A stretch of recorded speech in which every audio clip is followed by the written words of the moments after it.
Good morning. My name is Catherine. I'm one half of Barefoot Kitchen, and we're a social enterprise that delivers projects for people, places and the planet. We were supposed to be doing your catering for you today, and unfortunately that's no longer possible, so instead we're just going to give you a little sample of what we do and show you a really simple recipe that you can make at home using some of the produce that's available at the moment. My role in Barefoot Kitchen is to manage the growing sites, and we do that using permaculture principles and also organically as well. And there's some reasons for that. Firstly, because we get better quality food. Also because it's a much more pleasant atmosphere for people to come down, and we do have a lot of people who help out with learning difficulties and mental health issues, and just generally find life a bit of a struggle actually. So that's really important to us, and we make every effort to kind of close the loops so that we're not bringing materials into site and that we're making the most of what we already have available. So I'm in my garden this morning. I'm just picking a little bit of lettuce because one of the things we're going to do is make a salad. So we've got some lettuce and some different flavoured and different coloured leaves, and we're going to add to that with some herbs and some flowers as well, some edible flowers. So the herbs and the edible flowers particularly are really important in terms of wildlife, so we try to fill our sites with as much of those as we can.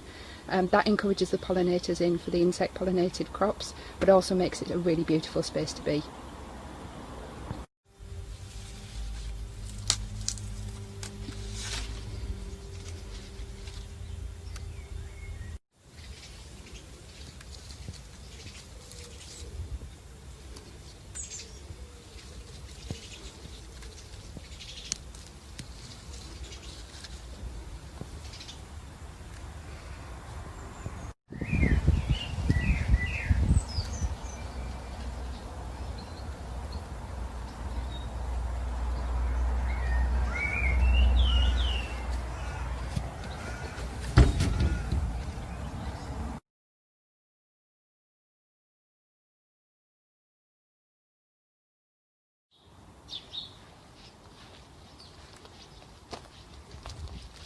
So this is the Eco Garden at Macmillan Academy.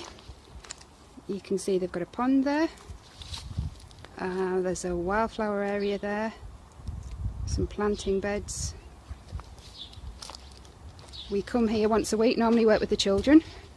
Not able to do that at the moment, obviously. What's really, really lovely about this garden, if you know it, it's on the intersection of the A19 and the A66. So it's pretty urban. But it's just a really lovely space, and it's sheltered and it gets warm, so generally we see things a couple of weeks ahead in this garden to where we would see them elsewhere. So this space here is planted for bees and butterflies. We've got some foxgloves, self-seeded foxgloves, lots of lemon balm that needs sorting out, some mint raspberries, there's some aquiladias at the back, great big buddleia, some sedum and some chives, and a lovely thyme at the front.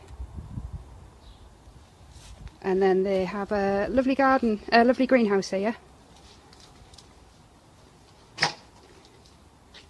So there's some beds there with some squashes in and some tomatoes. There's also a couple of peppers in there. And I'm just going to go to that end bed and pick some peas.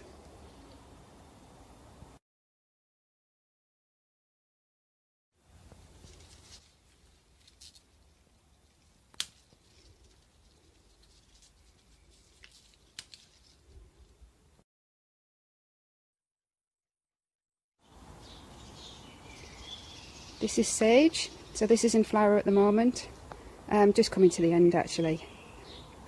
So the herb leaves are used in all sorts of cooking, quite often to make like a sage butter for pasta, but also, you know, the good old favourite sage and onion stuffing. Again, a really lovely one to grow for pollinators as well.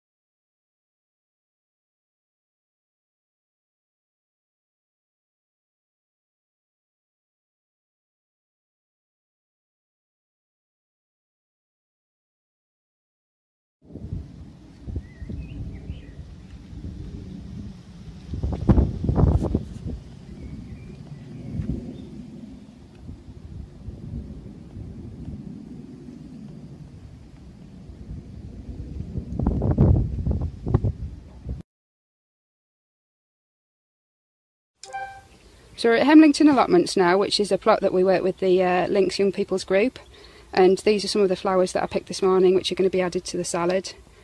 So great for wildlife, but also really good edible flowers as well. So we've got some roses in the background, so we can use the petals off those, and some calendula or pot marigold as well. Again, we'll use the petals. To the left hand side there's some pak choi flowers. So pak choi is a salad vegetable which is now out of season and has started to flower. We've got some fuchsias out of the garden, some nigella, some chive flowers, really strong, but we'll break those into the individual florets. And just in the back right hand corner we've got some little sage flowers. So again, they will taste of sage, but they'll be quite strong, so again, to be used sparingly. And just at the front a couple of monge too that I picked on the way out as well.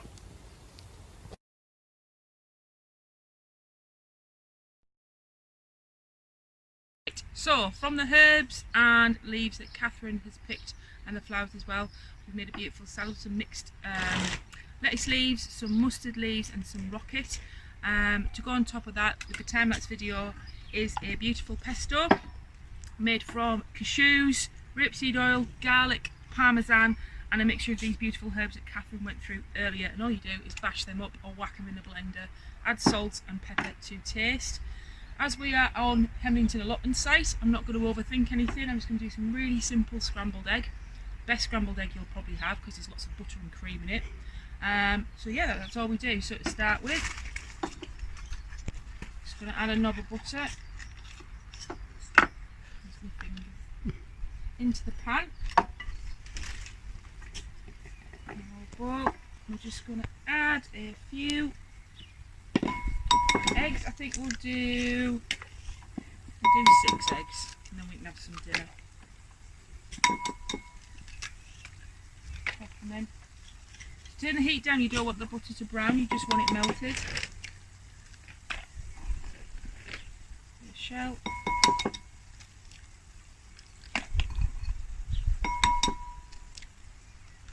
It'd be perfect actually to have some eggs off the allotment site, wouldn't it? Never mind. I'm just going to mix them up. I'm not going to over mix them. It's the same with omelettes, you over mix it and it goes quite tough. I'm not going to add salt at the moment because I'm going to drizzle a pesto on it, which is packed full of flavour, and also we're using salted butter.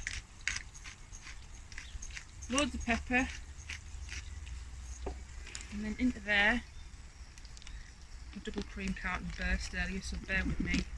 I'm going to pour some double cream. A northern amount of cream. I like that that's your measurement. Northern, yeah, so, got that back on, is that still on? Yes it is. So we've got the butter melted in there, and we're just going to pour that in. And this really cooks like an omelette as well. That to one side. And somewhere I've got a spatula that I've lost. Bear with. You're on your own with this one, I'm afraid. Hey? You're on your own. Toolbox.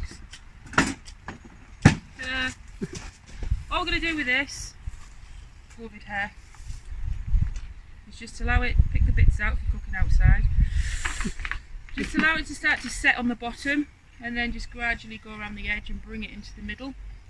So we're not scrambling it, we're not mixing it up, it's just quite a slow process.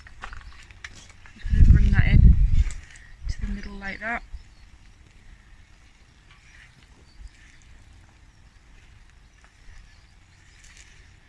Keep that in there for now. We've got our beautiful bowls here with our beautiful salad. Again, I'm not going to put any dressing on this because it's been freshly picked, you don't need anything. Put that in there. And a few pretty leaves on top. I'm going to add the flowers when we're done. Back to this, you can see it's starting to set on the bottom, and just pull it into the middle, non-stick pan. And just see, fold it over and just cook it really slowly, which is the trick with a good scrambled egg. My dad actually does it in a microwave and it's wonderful, but I don't own a microwave. We're on Hemlington already. I was doing mine actually. This is like Sunday morning scrambled eggs on top of like a warm croissant, bit of Emmental cheese. Blood pressure taken about 2 hours later. So, unlike other chefs, I actually like my eggs quite well done. I don't like them runny. It's just a texture thing with me, even though that's the Michelin starred way to do them. We are northern though. This is the northern scrambled eggs. More allotments. They do actually finish cooking. The heat within them the residual heat does finish off cooking them, so you don't want them like rubber. Yeah, I'm just gonna start just to gently break that up.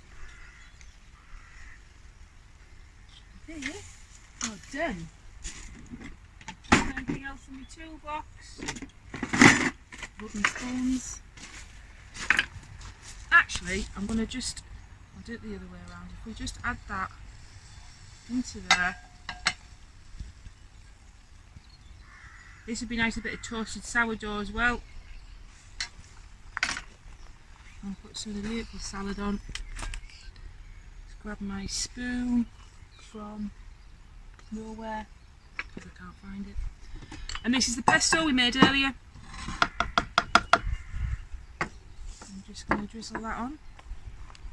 Just on top of the eggs. It's really, really pungent, so you don't need a lot, and that will just mix in beautifully with it. We've got some of Catherine's beetroot. What's the name, Catherine? I've forgotten. Dickieoggia. Rather you than me. The Dickieoggia. Martin Walker. And beetroots, as I always say, you can eat the entire thing, from the root to the tip. For today's purposes, I'm just going to thinly slice that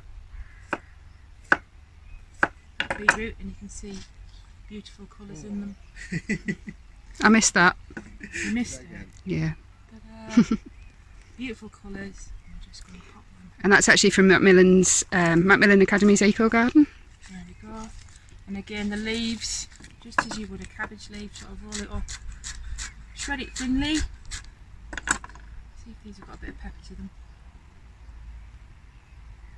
Whoa, they just taste like uber fresh. Sprinkle that on top. We've got all our flowers here that Catherine went through, all edible. Chives, you just pick the individual flowers off, they are quite pungent. These are my favourite, sage, again very strong, but they have a real sweetness to them. And you just pick those flowers out with their little casings on there. Oh, and I'm using a Nigella one just because it looks so beautiful. And we'll get some of them in there as well. Yeah. There we go. And that, my dears, it's a really simple plate of allotment food.